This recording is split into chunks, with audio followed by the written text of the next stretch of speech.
वंदे मातरम।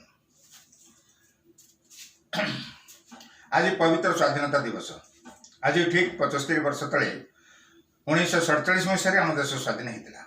कारण ता पूर्व इंग्रज मैंने आम मान शासन कर दीर्घ 200 वर्ष शासन भितर आम भारतवासी अनेक निर्यातन शिकार होती। आमको कला मनीष बोली घृणा करती, आमको बेठे बेकारी घटाती, आम मान कर उपर कर आदाय करी आम देशवासी को शोषण करते। आम देश अनेक धन संपद से चोरी करी देश को नहीं जाती। अत्याचार जी प्रतिवाद करे से दृढ़तार सहित दमन करती, दंड दिउ जाहू कथार अच्छी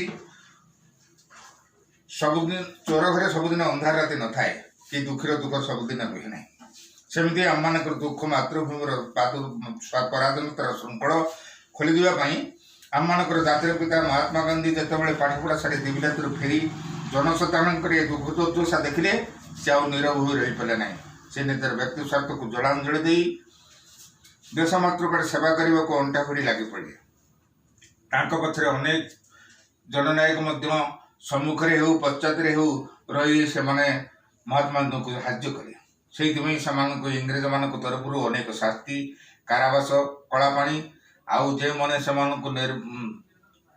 कथा को बेखातिर कले निर्मम भाव गुली कर बसई फाँसी देती। सब दुख कष्ट निर्यातन को मथापति सही सेदिन महानायक महामानव ए जातर प्राण प्रतिष्ठा अहिंसा आंदोलन इंग्रेज मान मेरुदंड को दोहल परिशेष से भारत छाड़ी निज देश को फेरी बाध्य से कष्ट अर्जित आज हूँ स्वाधीनता दिवस 75 वर्ष पूर्ति। मुझे अवसर मोर समस्त समस्त भारतवासी को अनुरोध करी कहूँ, मोर प्रिय भाई और भौणी मानी, ये देश आमर आम तार नागरिक। आम निजर व्यक्ति स्वार्थ मिथ्या धर्म दाई आम भीतर विविध पाचेरी छिड़ा कर देशर शक्ति सामर्थ्य को देहले देवा आज उचित नहीं। आम समस्ते गोटे मन गोटे देह गोटे आत्मा नहीं देशर मंगल कामना चिंता करवा उचित। देश भल रही आम समस्ते भल रहा। देशर गौरव आमर गौरव यही संकल्प नहीं आम आम त्रिरंगा को छुई शपथ नेबा।